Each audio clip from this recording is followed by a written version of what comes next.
Hello everyone, welcome back to on my channel. I hope कि आप सभी अच्छे होंगे, स्वस्थ होंगे, मस्त होंगे और अच्छे से अपनी तैयारी कर रहे होंगे। हेलो हेलो, आ जाइए सभी। देखिए, जैसा कि आप सभी स्क्रीन पर देख पा रहे हैं, आज फिर से हम अपने आगे की क्लास को स्टार्ट करते हैं। ठीक है भाई। पिछली 2 वीडियो में मैंने 80 क्वेश्चन आपको कवर करा दिए थे। ठीक है। हाँ, अगर किसी ने वो वीडियो अभी तक वॉच नहीं की है तो भाई वॉच कर लेना जाके। और अगर किसी ने अभी तक चैनल को सब्सक्राइब नहीं किया है तो भाई सब्सक्राइब भी ज़रूर कर लेना, ताकि आने वाली हर एक वीडियो की नोटिफिकेशन आपको टाइम पर मिलती रहे। ठीक है। और ये प्रीवियस ईयर करना आपके लिए बहुत ज़्यादा ज़रूरी है। राजन की सीरीज़ में कंप्लीट करा दूँगी। ठीक है। मेरी कोशिश पूरी यही है कि जल्दी जल्दी कोर्स कवर करा दूँ, ताकि आप मल्टीपल रिविज़न लगा सकें। ठीक है। ज़्यादा पढ़ना कारगर नहीं होता है। थोड़ा पढ़िए, लेकिन सिलेक्टिव पढ़िए और अच्छा पढ़िए। उसको बार बार मल्टीपल रिवीजन कीजिए। मल्टीपल रिवीजन करना बहुत ज़रूरी है। जितना रिवीजन करेंगे आप, उतनी ज़्यादा चीज़ें आपके माइंड में बिल्कुल स्टेबल होती जाएंगी। जल्दी आ जाइए सभी, और भाई जल्दी से शेयर कर दीजिए, जल्दी से शेयर कीजिए वीडियो, ताकि हर एक बच्चे का फ़ायदा हो सके। जल्दी से आ जाइए सभी। चलिए फिर आज की क्लास को कर लेते हैं स्टार्ट। सबसे पहले बात करेंगे हम क्वेश्चन नंबर 81 की। इसमें बोल रहा है कि संज्ञानात्मक क्षमता की कमी से व्यक्ति को कठिनाई होती है। तो अगर संज्ञान वर्ड मैंने आपको पहले भी बताया था कि संज्ञान वर्ड जो है, जीन पियाजे ने इसकी बात की थी, और ये किससे जुड़ा हुआ है? बुद्धि से। और अगर इसकी कमी हो जाती है तो किस चीज़ में कठिनाई होगी व्यक्ति को? बौद्धिक विकास में होगी। ठीक है भाई। चलिए नेक्स्ट क्वेश्चन है आपका। वेट अ सेकेंड, मैं क्वेश्चन आंसर हाइड कर देती हूँ, ताकि आप खुद का भी थोड़ा सा दिमाग लगा सकें। ठीक है। क्वेश्चन नंबर 82 में कह रहा है, सिगमंड फ्रायड द्वारा प्रतिपादित व्यक्तित्व विकास के सिद्धांत को कहा जाता है। तो जो सिगमंड फ्रायड ने अपना प्रिंसिपल दिया था, उसका नाम क्या था? मनोविश्लेषणात्मक सिद्धांत। ठीक है। ये नहीं है, भावात्मक नहीं है, मनोविश्लेषणात्मक सिद्धांत। नेक्स्ट क्वेश्चन है, मैकडूगल ने कितने प्रकार के संवेग बताए हैं? तो मैकडूगल ने दिए हैं 14 संवेग। ठीक है भाई। और वॉटसन ने बताए हैं 3 संवेग, भय, क्रोध और प्रेम। ध्यान रखना, भय, ठीक है, क्रोध और प्रेम, ये 3 संवेग वॉटसन ने बताए हैं, मोस्ट इम्पोर्टेंट हैं। ठीक है भाई। चलिए नेक्स्ट क्वेश्चन है आपका, जन्म से 5 वर्ष तक की अवस्था कहलाती है। तो जन्म से 5 वर्ष तक की अवस्था को हम क्या कहेंगे? बताइए, आप कीजिए इसका आंसर। जन्म से 5 वर्ष तक की अवस्था क्या कहलाएगी? शैशवावस्था, भ्रूणावस्था, बाल्यावस्था, फिर नवजात अवस्था। तो ये कहलाएगी आपकी शैशवावस्था, इन्फेंसी स्टेज। ठीक है भाई। क्वेश्चन नंबर नेक्स्ट है, जिस प्रकार शारीरिक विकास के लिए भोजन का महत्व है, उसी प्रकार वेट अ सेकेंड उसी प्रकार सामाजिक विकास के लिए शिक्षा का। अब सामाजिक विकास की बात किसने की है? बताइए, इनमें से कौन सा आंसर करेक्ट हो सकता है सामाजिक विकास के बारे में? देखो, इसमें आंसर दिया है इसका वुडवर्ड, लेकिन इसका ये गलत आंसर है। ठीक है। स्पेशली मैं आपको बता रही हूँ, जो गलत आंसर है उनको सही कर लो। काफ़ी मिस्टेक है राजन में भी। ठीक है। लेकिन मैं उसको साथ साथ करेक्ट कराते हुए चल रही हूँ, तो उसको करेक्ट कर लेना, वरना गलती करके आओगे फिर, और एक गलत पे 1 नंबर आपका कट हो जाएगा। ठीक है। और एक एक करके ऐसे बहुत सारे नंबर कट जाएंगे, जबकि हमने टारगेट बनाया है 90% का। ठीक है। 90% का बिल्कुल टारगेट है कि आपको 90% लाने ही लाने हैं हर हाल में। ठीक है। अगर आप अच्छे से मेहनत कर लेते हैं, मल्टीपल रिवीजन लगाते हैं राजन का, तो आपके 90% आने से कोई भी नहीं रोक सकता है। ठीक है भाई। चलिए बताइए फिर। इसका आंसर तो मैंने ही आपको बता दिया है, क्या होगा इसका answer? Wait a second, John Dewey. क्या हो रहा है ब्रश में? हाँ, इसका आंसर होगा जॉन डेवी। ठीक है भाई। नेक्स्ट क्वेश्चन है, विकास को प्रभावित करने वाले कारक हैं। अब विकास को क्या क्या प्रभावित कर सकता है? इसका आंसर बहुत सिंपल है, बुद्धि भी विकास को प्रभावित करती है, यौन भी करता है, अंतःस्रावी ग्रंथियाँ भी करती हैं। तो इसका भी आंसर क्या होगा? उपयुक्त सभी होगा। ठीक है भाई। चलिए नेक्स्ट क्वेश्चन पर चलते हैं। क्वेश्चन नंबर नेक्स्ट है, टोली की आयु किसे कहते हैं? टोली या ग्रुप की आयु, ग्रुप एज किसे बोलते हैं? किशोरावस्था को, बाल्यावस्था को, शैशवावस्था को या फिर युवावस्था को। तो टोली की जो एज होती है वो होती है आपकी कौन सी, बाल्यावस्था। ठीक है, बच्चे टोली बना के रहते हैं ना, आप भी रहे होंगे अपने बचपन में। नेक्स्ट क्वेश्चन है क्वेश्चन नंबर 88। मनुष्य को जो कुछ बनना होता है वो आरंभ के 4-5 साल में ही बन जाता है। ये किसने कहा है, किसने कहा है? अब देखो, इसका मतलब ये नहीं है कि वो मतलब प्रारंभ के 4-5 साल में साइंटिस्ट या डॉक्टर या टीचर बन जाएगा, इम्पॉसिबल। ठीक है, उनका कहने का मतलब ये है कि मतलब जो बच्चा जो कुछ बनना होता है, मतलब उसके लक्षण दिखाई दे जाते हैं 4-5 साल तक की, कि बच्चा जो है क्या बन सकता है आगे जाके, है ना। बहुत सारी एक्टिविटी हो सकती है उसकी। सपोज़ दैट जो बच्चा जल्दी एक्टिविटी करना स्टार्ट कर देता है, जल्दी चलना स्टार्ट करता है, तो उसको ज़्यादा बुद्धिमान माना जाता है ना। ये कुछ सिम्टम्स होते हैं बच्चों को पहचानने के। तो इसका सही आंसर क्या होगा क्वेश्चन नंबर 88 का, बताइए जल्दी से। ये कहा है हरलोक ने। ठीक है भाई, हरलोक। नेक्स्ट क्वेश्चन है आपका क्वेश्चन नंबर 89। बाल्यावस्था में शिक्षा का स्वरूप क्या होना चाहिए? तो क्या होना चाहिए? खेलकूद की छूट बिल्कुल नहीं दी जानी चाहिए, भी दी जानी चाहिए। खेलों और रचनात्मक कार्यों के माध्यम से शिक्षा दी जानी चाहिए, बिल्कुल। गुरुकुल प्रणाली द्वारा शिक्षा दी जानी चाहिए, नहीं, ये नहीं होना चाहिए।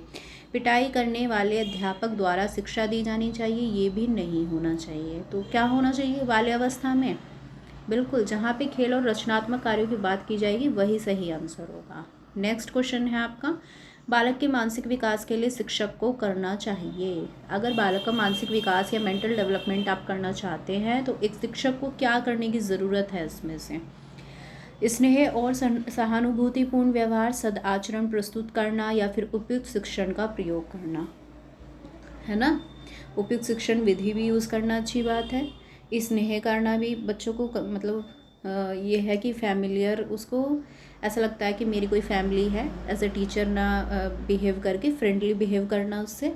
और सदाचरण प्रस्तुत करना, अगर आपको किसी से कोई आप चाहते हैं कि सामने वाला आपसे वैसा बिहेव करे, तो पहले आपको पहले खुद उसका रोल मॉडल बनना होगा, सदाचरण प्रस्तुत करना होगा, तभी जाके आप उससे एक्सपेक्ट कर सकते हैं ये चीज़। ठीक है, तो आपका ये सभी करेक्ट हो जाएंगे ऑप्शन। क्वेश्चन नंबर नेक्स्ट है 91।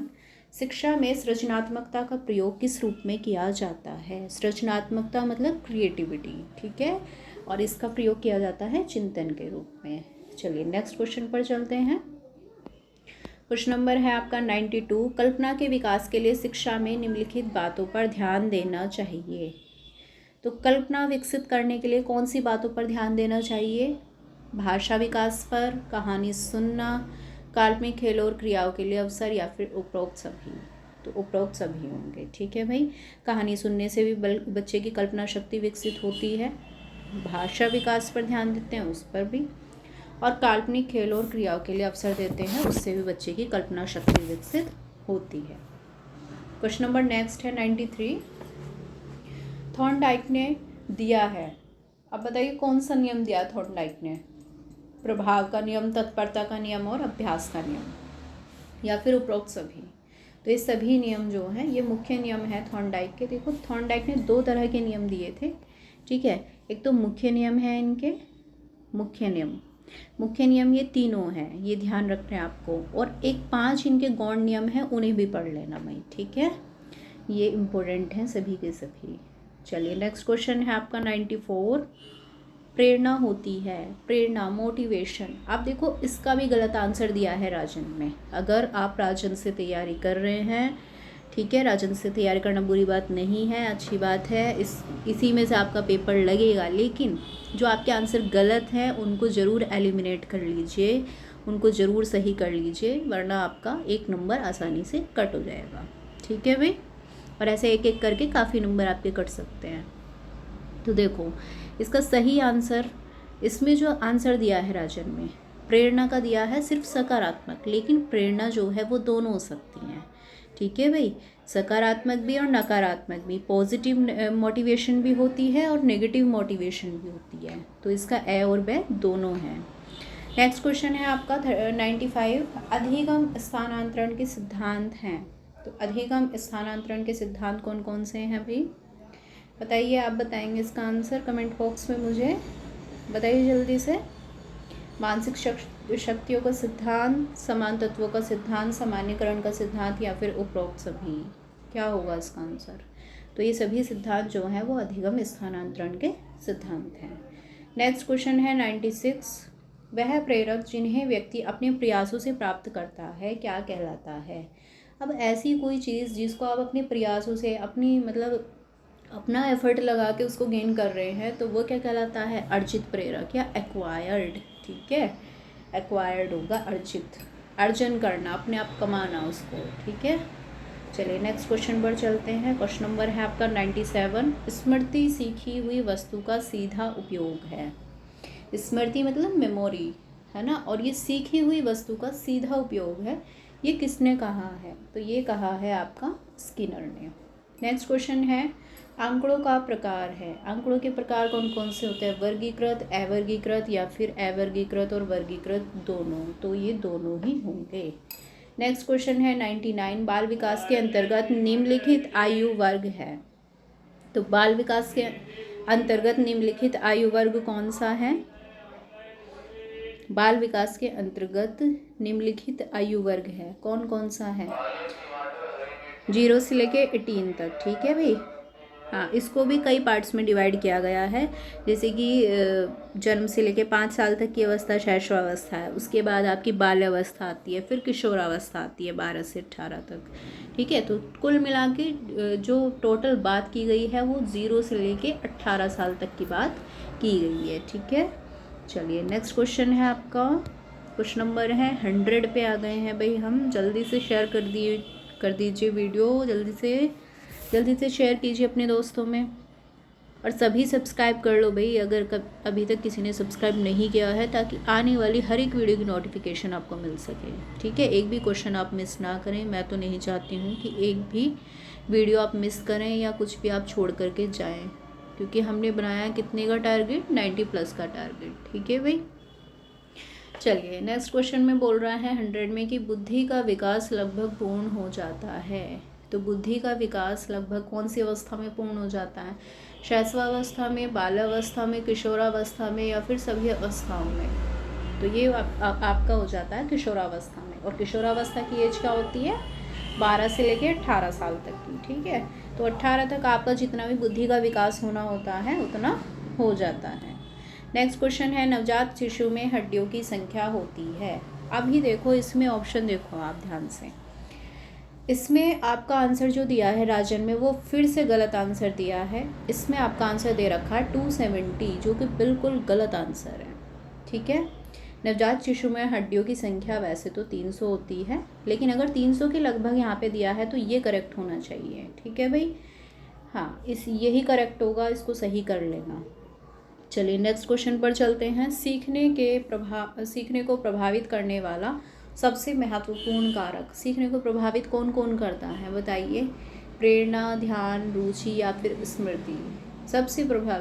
सबसे ज़्यादा प्रभावित करने वाला कारक तो क्या होगा? रुचि, इंटरेस्ट। ठीक है, बिल्कुल। अगर आपको इंटरेस्ट नहीं है किसी चीज़ में तो आप उसको ज़बरदस्ती बच्चे को नहीं सिखा सकते बिल्कुल भी। ठीक है, जैसे कि थॉर्नडाइक का तत्परता का नियम भी कहता है कि अगर बच्चा खुद सीखना चाहता है तो भी उसको सिखाया जा सकता है, और अदरवाइज़ बच्चा क्या कोई भी हो आपकी लाइफ में आसपास, अगर वो खुद से मतलब सीखना ही नहीं चाहता है, कोई ये है कि मैं तो सर्वोपरि हूँ, मुझे तो सब कुछ आता है, मुझे कुछ सीखने की ज़रूरत नहीं है, तो ऐसे ओवर कॉन्फिडेंस व्यक्ति को कोई भी नहीं सिखा सकता। ठीक है, चलिए नेक्स्ट क्वेश्चन है आपका, क्वेश्चन नंबर है 103। सीखने की सही परिभाषा है। तो सीखने की सही परिभाषा कौन सी हो सकती है? आदेशों का पालन करना, या फिर रटना? बिल्कुल नहीं। या फिर अनुभव और प्रशिक्षण द्वारा व्यवहार में परिवर्तन, या दूसरों के साथ काम करना? तो ये होगा आपका सही आंसर, अनुभव और प्रशिक्षण द्वारा व्यवहार में परिवर्तन। ठीक है भाई, चलिए नेक्स्ट क्वेश्चन है आपका 104। प्रयत्न और भूल का प्रतिपादन किया। प्रयत्न और भूल का प्रतिपादन किसने किया है बताइए जल्दी से? ये जो सिद्धांत था प्रयत्न और भूल वाला, ये किसने दिया था? थॉर्नडाइक ने। ठीक है, और थॉर्नडाइक ने किस पर अपना एक्सपेरिमेंट किया था भाई? किस पर किया था? बिल्ली पर, ठीक है, ध्यान रखना। और पावलोव का भी ध्यान रखना। पावलोव ने किस पर एक्सपेरिमेंट किया था अपना? हाँ, इस पर किया था, कुत्ते पर किया था, ठीक है। ये चीज़ें ध्यान रखनी है आपको। चलिए नेक्स्ट क्वेश्चन है आपका, बालक के नैतिक विकास का तात्पर्य है उसके सामाजिक विकास से। नेक्स्ट क्वेश्चन है, निम्नलिखित में से कौन सा प्रकार मनोवैज्ञानिक है? अब इसमें से मनोवैज्ञानिक साइकोलॉजिकल टाइप बताना है आपको, कौन सा हो सकता है। सिद्धांतिक नहीं है, राजनीतिक नहीं है, भक्तिहीन नहीं है, बहिर्मुखी है, एक्सट्रोवर्ट। देखो दो तरह की बात की जाती है, बहिर्मुखी और अंतर्मुखी। बहिर्मुखी या एक्सट्रोवर्ट, EXTROVERT, एक्सट्रोवर्ट। और ऐसे ही एक टर्म होती है इंट्रोवर्ट। देखो मैं इंग्लिश में इसलिए रिपीट कर रही हूँ, हालांकि डीएलएड में कोई ज़रूरत है नहीं इंग्लिश की, लेकिन फिर भी ताकि आप लोग सही से समझ सकें इसलिए मैं इंग्लिश में फिर भी बता देती हूँ, ठीक है भाई। एक्सट्रोवर्ट उनकी मतलब ऐसे बच्चे होते हैं जैसे कि आपने देखा हो कि कोई बच्चा शर्माता नहीं है, बिल्कुल एकदम रॉकिंग सा होता है ना, हर जगह उसको जाना पसंद होता है, शाय नेचर नहीं होता उसका, ठीक है।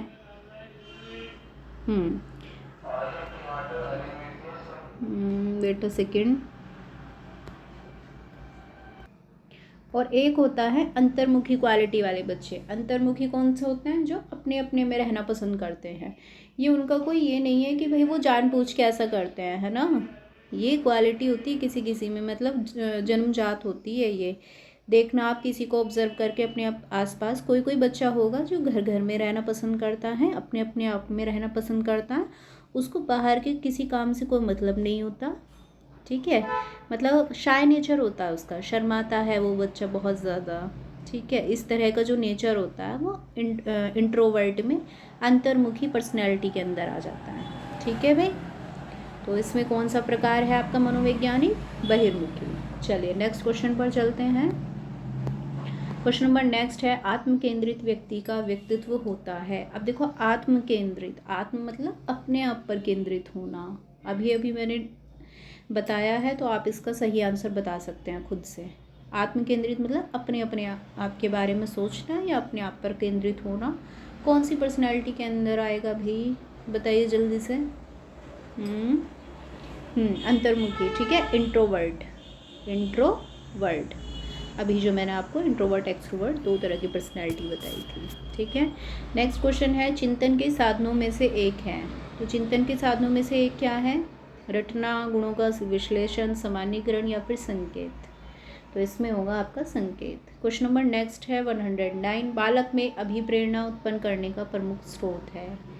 अभिप्रेरणा या मोटिवेशन जगाना, मतलब उसके स्रोत, उसके सोर्सेज क्या हो सकते हैं? मोटिवेशन किस चीज़ के थ्रू आप जगा सकते हैं बच्चे में? उद्दीपक के थ्रू, कोई स्टिमुलस दे करके, या फिर आवश्यकता, किसी बच्चे की नीड है तो भी वो मोटिवेट होगा, बिल्कुल। और अगर उसको इंटरेस्ट है किसी चीज़ में तो भी वो मोटिवेट ही रहेगा। तो उपयुक्त सभी होंगे इसके आंसर। क्वेश्चन नंबर नेक्स्ट है 110, स्मृति एक आदर्श पुनरावृत्ति है, यह कथन किसका है? बताइए किसका कथन है ये? स्काउट का। नेक्स्ट क्वेश्चन है, सृजनात्मक बालक की विशेषता है कि वह, अब देखो जो क्रिएटिव माइंड बच्चा होगा उसकी क्या विशेषताएं होंगी कि वो कैसा होगा? संवेदनशील होगा, जिज्ञासु होगा, परिहास प्रिय, या फिर उपरोक्त सभी? उपरोक्त सभी उसके आंसर हैं, ठीक है। नेक्स्ट क्वेश्चन है 112, फ्रायड के अनुसार आक्रामकता का कारण है। अगर कोई बच्चा बहुत ज़्यादा मतलब गुस्सैल है या फिर एग्रेसिव नेचर है उसका, तो उसका क्या कारण हो सकता है? उच्च अधिगम, उद्दोलन, जिज्ञासा, या फिर उपलब्धि प्रेरक। तो इसका सही आंसर होगा आपका उत्तोलन। नेक्स्ट क्वेश्चन है आपका 113, जन्म के समय शिशुओं के भीतर कितने संवेग पाए जाते हैं? अभी देखो जन्म के समय वॉटसन जो हैं, वॉटसन, मैंने आपको पहले भी बताया था, वॉटसन ने 3 संवेग बताए थे। कौन कौन से? 3। और वो 3 कौन कौन से? भय, क्रोध और प्रेम।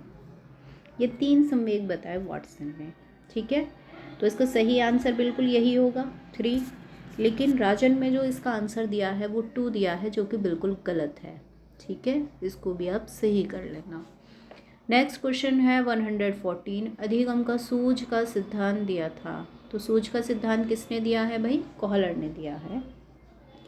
नेक्स्ट क्वेश्चन है, कोहलर ने जिस चिंपैंजी पर प्रयोग किया था उसका क्या नाम था? बताइए जल्दी से। देखिए ऑलमोस्ट इस बार बच्चे, मुझे लग रहा है 80% बच्चे ऐसे हैं जो बीएड वाले डीएलएड कर रहे हैं, ठीक है। तो उनको तो बहुत अच्छे से उन्होंने सीडीबी भी पढ़ी है ना, तो वो बता सकते हैं इसका आंसर। साइकोलॉजी तो उनके लिए इजी रहेगी यहाँ पर। जल्दी से बताइए भाई बीएड वालों। देखिए मैं कोई आपको परेशान करने की मूड में नहीं हूँ कि भाई मैं आपको परेशान करना चाहती हूँ, ठीक है। हाँ, यहाँ पर एज आ आप मेरे एक स्टूडेंट हैं बस। बिल्कुल, वो जो रूल्स होते हैं देखो, वो तो सभी के लिए होते हैं ना, सभी के लिए बराबर होते हैं, उसमें किसी का कोई दोष नहीं है। चलिए खैर छोड़िए, उस चीज़ पर मैं बात नहीं करना चाहती। बताइए इसका आंसर 115 का। कोहलर ने जिस चिंपैंजी पर प्रयोग किया था उसका क्या नाम था? सुल्तान। नेक्स्ट क्वेश्चन है आपका क्वेश्चन नंबर 116, संज्ञानात्मक विकास के सिद्धांत के प्रतिपादक कौन है? संज्ञान वर्ड मैंने पहले भी बताया है किससे जुड़ा हुआ है? जीन पियाजे से। नेक्स्ट क्वेश्चन है 117, सामाजिक विकास के सिद्धांत के प्रतिपादक कौन है? वाइगोत्स्की, ठीक है। जब भी समाज की या सोशैलिटी की बात की जाएगी तो किसका नाम आएगा? वाइगोत्स्की का, ठीक है। चलिए नेक्स्ट क्वेश्चन है आपका 118, बुद्धि के बहुकारक सिद्धांत के प्रतिपादक। तो बुद्धि के बहुकारक सिद्धांत के प्रतिपादक भी आपके थॉर्नडाइक हैं। बाल विकास के अंतर्गत शैशवावस्था की आयु कितनी होती है? जन्म से लेकर 5 वर्ष तक की, ठीक है। नेक्स्ट क्वेश्चन है आपका, किसी समय एक व्यक्ति द्वारा किसी व्यक्ति या वस्तु पर चेतना का केंद्रीकरण कहलाता है। तो क्या कहलाता है? समंजन, आत्मसात, विकेंद्रीकरण या फिर ध्यान। तो ये कहलाएगा आपका ध्यान। वह ध्यान जिसमें व्यक्ति अपनी इच्छा अनुसार किसी वस्तु पर ध्यान केंद्रित करता है वो क्या कहलाता है? ऐच्छिक, ठीक है। और जिसमें अपनी इच्छा के अनुसार नहीं करता है तो वो क्या कहलाता है? अनैच्छिक, ठीक है भाई। चलिए नेक्स्ट क्वेश्चन है आपका 123, इसमें बोल रहा है व्यक्तिगत विभिन्नता के संबंध में आज हमारा विचार यह है कि व्यक्तिगत विभिन्नताओं में संपूर्ण व्यक्तित्व का कोई भी ऐसा पहलू सम्मिलित हो सकता है जिसका माप किया जा सकता है। तो यह विचार किसका है? स्किनर का, टॉयलर का, गुड का, या फिर कोई नहीं? उसका सही आंसर होगा स्किनर, ठीक है। नेक्स्ट क्वेश्चन है, प्रसूत अधिगम का सिद्धांत किसने दिया था?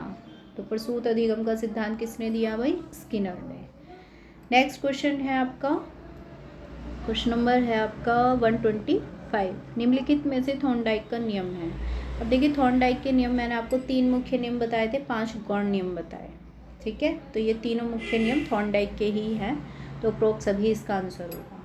नेक्स्ट क्वेश्चन है, वॉटसन ने संवेग बताए। मोस्ट इम्पोर्टेंट क्वेश्चन, कितनी बार ये पूछा गया है ना, इसको ध्यान रखना भाई। देखो वॉटसन ने संवेग बताए थे 3, भय, क्रोध और प्रेम, ठीक है। नेक्स्ट क्वेश्चन है, वॉटसन ने कौन कौन से संवेग बताए हैं? तो भय, प्यार और क्रोध, वही जो मैंने अभी बताया है आपको। नेक्स्ट क्वेश्चन है आपका 128, निम्नलिखित में से किसने कबूतर पर अपना प्रयोग किया था? बताइए, आप बताइए इसका आंसर जल्दी से। कबूतर पर किसने प्रयोग किया था अपना? तो स्किनर ने किया था भाई, ठीक है। नेक्स्ट क्वेश्चन है 129, परिवर्तन श्रृंखला की वह अवस्था जिसमें बालक भ्रूणावस्था से लेकर प्रौढ़ावस्था तक गुजरता है विकास कहा जाता है। बताइए भाई, ये किसका कथन है? तो ये कहा है मुनरो ने, ठीक है। चलिए नेक्स्ट क्वेश्चन है आपका 130। देखो कितने सारे क्वेश्चन आज हमने कवर कर लिया है ना भाई।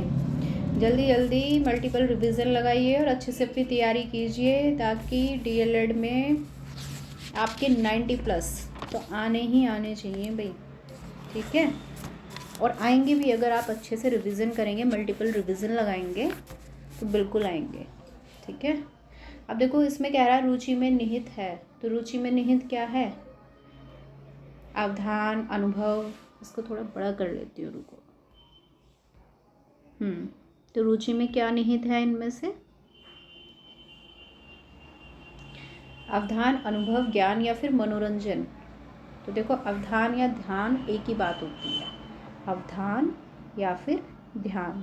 एक चीज़ ध्यान रखना, जब आपका ध्यान होगा किसी चीज़ पर या आपका इंटरेस्ट होगा तभी आप उस पर ध्यान देंगे, या आप जिस पर ध्यान दे रहे हैं तो उसमें आपका इंटरेस्ट है। तो ये दोनों एक सिक्के के दो पहलू हैं, ध्यान और रुचि। ठीक है भाई, इसको ध्यान रखना। सही आंसर आपका अवधान हो जाएगा। नेक्स्ट है, रुचि और अवधान के संबंध में सही मत है। अवधान रुचि पर आधारित है, रुचि अवधान पर आधारित है, रुचि अवधान एक ही सिक्के के दो पहलू हैं। बिल्कुल, तीनों ही ऑप्शन करेक्ट हैं भाई। ठीक है, नेक्स्ट क्वेश्चन है आपका 132। निम्नलिखित में से अभिप्रेरणा के स्रोत हैं। अब अभिप्रेरणा या मोटिवेशन किस चीज़ से आती है, उसके सोर्सेज क्या हैं? बालक, उद्दीपक, आवश्यकताएं या फिर ए और से दोनों? तो ये आपके दोनों हो जाएंगे। ठीक है, बालक भी और उद्दीपक भी। वैसे तो आवश्यकता से भी अभिप्रेरणा आती है, लेकिन यहाँ पे ऑप्शन के अकॉर्डिंग ये आंसर ठीक है। लेकिन अगर उपरोक्त सभी होता तो भी इसका आंसर गलत नहीं होता। नेक्स्ट क्वेश्चन है, अधिगम के प्रयत्न और भूल सिद्धांत के प्रतिपादक हैं। प्रयत्न और भूल सिद्धांत अभी पहले भी आया था, ये कौन है? थॉर्नडाइक। नेक्स्ट क्वेश्चन है, अवधान या ध्यान में निहित है। तो क्या निहित है ध्यान में भाई? रुचि। ठीक है, नेक्स्ट क्वेश्चन है आपका क्वेश्चन नंबर 135। नैतिक विकास के सिद्धांत के प्रतिपादक कौन है? नैतिक विकास के सिद्धांत के प्रतिपादक कोहलबर्ग। नेक्स्ट क्वेश्चन है, बाल मनोविज्ञान सभी को एक नई दिशा में संकेत करता है यदि उसे उचित रूप में समझा जा सके तथा उचित ढंग से विकास हो सके तो प्रत्येक बालक एक सफल व्यक्ति बन सकता है। यह कथन किसका है? तो ये कथन है थॉमसन का। ठीक है भाई, नेक्स्ट क्वेश्चन है 137। सीखने का वक्र एक व्यक्ति की निश्चित क्रिया में प्रगति का ग्राफिक प्रदर्शन है। ये कथन किसका है? स्किनर का है। ठीक है भाई, स्किनर सही आंसर होगा इसका। चलिए, नेक्स्ट क्वेश्चन है आपका 138। किस विधि के द्वारा मनुष्य के चेतन के साथ साथ अचेतन मन का भी अध्ययन किया जाता है? कौन सी ऐसी विधि है बताइए? मनोविश्लेषणात्मक, तुलना विधि या फिर प्रक्षेपण विधि? तो चेतन और अचेतन मन की बात की गई है मनोविश्लेषणात्मक विधि में, और ये विधि किसने दी है बताइए जल्दी से? इसका आंसर किसने दी है? ये सिगमंड फ्रायड ने। ठीक है, चलिए नेक्स्ट क्वेश्चन है आपका, अल्पकालिक स्मृति है। अल्पकालिक मतलब थोड़े समय के लिए। ठीक है, इसमें व्यक्ति उत्तेजनाओं को शीघ्र भूल जाता है। बिल्कुल, यही सही आंसर होगा इसका। या फिर बे ऑप्शन में देखो क्या कह रहा है कि व्यक्ति उत्तेजनाओं को अधिक समय तक याद रखता है। बिल्कुल नहीं, अल्पकालिक का मतलब ये थोड़े समय के लिए याद रखना। तो इसका सही आंसर होगा कि इसमें व्यक्ति उत्तेजनाओं को जल्दी से भूल जाता है। चलिए, नेक्स्ट क्वेश्चन है आपका क्वेश्चन नंबर 140 पर हम आ गए हैं। भाई जल्दी से वीडियो शेयर कीजिए। देखो, ये बहुत गलत बात है जब आप लोग शेयर नहीं करते हैं ना, सपोर्ट नहीं करते हैं, बिल्कुल भी अच्छी फीलिंग नहीं आती है। इतनी मेहनत करने के बाद भी आप लोग कंजूसी कर रहे हैं यार शेयर करने में। जल्दी से शेयर कीजिए वीडियो, और भाई सभी सब्सक्राइब कर लो ताकि आने वाली हर एक वीडियो की नोटिफिकेशन आपको मिल सके, और कोई भी मतलब आपका पोर्शन नहीं छूटे जो इम्पोर्टेंट हो। बिल्कुल पेपर के पर्पज़ से करा रही हूँ ये सब कुछ। चलिए, नेक्स्ट क्वेश्चन है आपका 140। रुचि को प्रभावित करने वाले कारक हैं। तो रुचि को कौन प्रभावित करता है? परिवार की आर्थिक स्थिति, विद्यालय का कठोर वातावरण, या फिर अभिभावकों का अनुचित व्यवहार, या फिर उपरोक्त सभी। ये सभी रुचि को प्रभावित करते हैं। ठीक है, इंटरेस्ट कब लेगा बच्चा पढ़ाई में? क्या उसके परिवार की आर्थिक स्थिति ठीक मतलब बुरी तो नहीं कह सकते, अगर कमज़ोर है उसकी आर्थिक स्थिति तो क्या बच्चा इंटरेस्ट लेगा पढ़ाई में? बिल्कुल नहीं लेगा। और विद्यालय का कठोर वातावरण होगा तब भी नहीं लेगा, और अगर उसके पेरेंट्स का अनुचित व्यवहार है तब भी वो पढ़ाई में इंटरेस्ट नहीं लेगा। ठीक है, चलिए नेक्स्ट क्वेश्चन है आपका वेट अ सेकेंड। हाँ, नेक्स्ट क्वेश्चन है आपका 141। इसमें कह रहा है वंशानुक्रम माता पिता से संतान को प्राप्त होने वाले गुणों का नाम है। यह कथन किसका है बताइए। ये परिभाषा किसने दी है? तो ये दी है रूथ बेंटिक ने। नेक्स्ट क्वेश्चन है निम्नलिखित में से कौन सा चिंतन में प्रयुक्त होने वाली सामग्री के अंतर्गत नहीं आता है? अब चिंतन में कौन सा नहीं आता है? प्रत्यय, प्रतिभा, संवेदना या फिर पदार्थ? तो पदार्थ नहीं आएगा, इससे चिंतन का कोई भी लेना देना नहीं है। नेक्स्ट क्वेश्चन है आपका क्वेश्चन नंबर 143। इसमें बोल रहा है बालक के कोशों और पेशियों में समय के साथ साथ होने वाला वह परिवर्तन जिसके कारण वह निश्चित समय पर ही कोई कार्य करने के योग्य होता है ना। उसकी कोश या उसकी पेशियों में एक ये कह दो कि स्ट्रोंग होना, उसकी मसल्स वो एक समय के साथ ही होती है, एक निश्चित समय पर ही होती है और तभी वो काम करने के योग्य बनता है। तो इसको हम क्या कहते हैं? प्रत्यक्षीकरण, परिपक्वता, समंजन या फिर आत्मसात। तो क्या होगा? परिपक्वता, मैच्योरिटी। ठीक है। नेक्स्ट क्वेश्चन है आपका 144। माता पिता और अन्य पूर्वजों से बालक को जो आनुवांशिक गुण प्राप्त होते हैं वो किसके वाहक होते हैं? किस चीज़ के थ्रू बच्चे को जो है माता पिता या पूर्वजों से आनुवंशिक गुण प्राप्त होते हैं? कौन सा फैक्टर है ऐसा? डीएनए है, आरएनए है, पीजीएनए या फिर जीन्स? तो वो जीन्स के थ्रू मिलते हैं। ठीक है भाई। नेक्स्ट क्वेश्चन है आपका 145। सामान्य स्तर के बालक की बुद्धि लब्धि होती है। अब जो बच्चा नॉर्मल आईक्यू वाला होता है, सामान्य बुद्धि होती है जिसकी, उसका लेवल कौन सा होता है इसमें से बताइए। तो उसका लेवल क्या होगा? 90 to 109। ठीक है। नेक्स्ट क्वेश्चन है 146। व्यक्तित्व परीक्षण के लिए प्रयुक्त होने वाले टेट परीक्षण का निर्माण किसने किया था? बताइए। एडवर्ड ने, मॉर्गन मोरे ने या फिर स्टैनली हॉल ने या फिर सिकॉर्ड और बेकमैन ने? तो ये क्या था? मॉर्गन और मोरे ने। नेक्स्ट क्वेश्चन है आपका बालक के केंद्रक या फिर न्यूक्लियस में सामान्य कितने गुणसूत्र होते हैं? बताइए जल्दी से। मनुष्य के गुणसूत्र या फिर बालक के गुणसूत्र एक ही बात है। अब तो आप इसका आंसर जल्दी बता दें। 46 होते हैं। ठीक है। हाँ, 46 गुणसूत्र होते हैं मनुष्य में, ध्यान रखना इसको। नेक्स्ट क्वेश्चन है क्वेश्चन नंबर 148। निम्नलिखित में से कौन सा परीक्षण बुद्धि का मापन करता है? बताइए। CAT, TAT, MAT या फिर भाटिया बैटरी टेस्ट? कौन सा है? तो बुद्धि का परीक्षण करता है भाटिया बैटरी टेस्ट। ठीक है।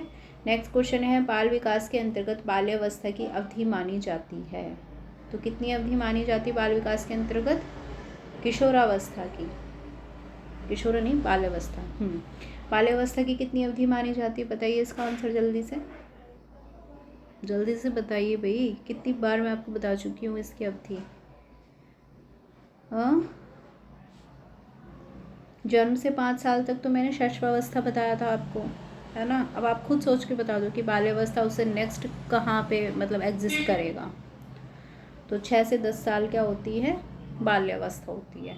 नेक्स्ट क्वेश्चन है बाल विकास के अंतर्गत किशोरावस्था की अवधि मानी जाती है। अब इसके बाद आ जाती है किशोरावस्था। तो किशोरावस्था की अवधि कितनी मानी गई है बाल विकास के अंतर्गत? तो ये मानी गई है आपकी 11 से 18। ठीक है। चलिए नेक्स्ट क्वेश्चन है आपका क्वेश्चन नंबर 151। संबंध प्रतिक्रिया का सिद्धांत है। तो संबंध प्रतिक्रिया का सिद्धांत क्या है? किसका है ये? पावलोव का है, स्किनर का है, फ्रॉबेल का है या फिर डाल्टन का है? तो ये है पावलोव का। ठीक है। नेक्स्ट क्वेश्चन है चिंपैंजी या फिर वन मानुष पर आधारित सूझ के सिद्धांत को जानते हैं। सूझ का सिद्धांत और भी अन्य नाम है इसके। अंतर्दृष्टि का सिद्धांत, समग्रता का सिद्धांत, समग्र मतलब गेस्टाल्ट, गेस्टाल्ट। ठीक है। समग्र का मतलब होता है गेस्टाल्ट। पूर्णाकृति का सिद्धांत या फिर सभी से? क्या आंसर होगा इसका? तो ये सभी जो हैं सूझ के सिद्धांत के अन्य नाम हैं। ठीक है। अंतर्दृष्टि, समग्रता का और पूर्णाकृति का सिद्धांत, इसको आप ध्यान रखना। ठीक है भाई। Wait a second.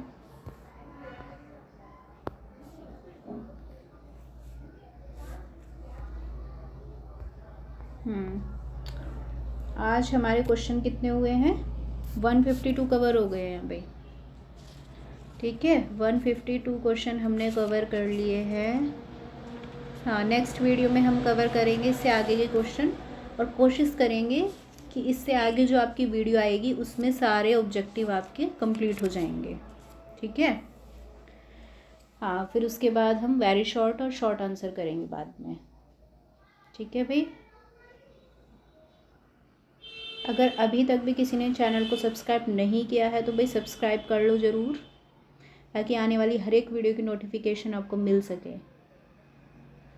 ठीक है, और अगर किसी ने अभी पीछे की वीडियो वॉच नहीं की है तो भी वॉच कर लेना उनको भी।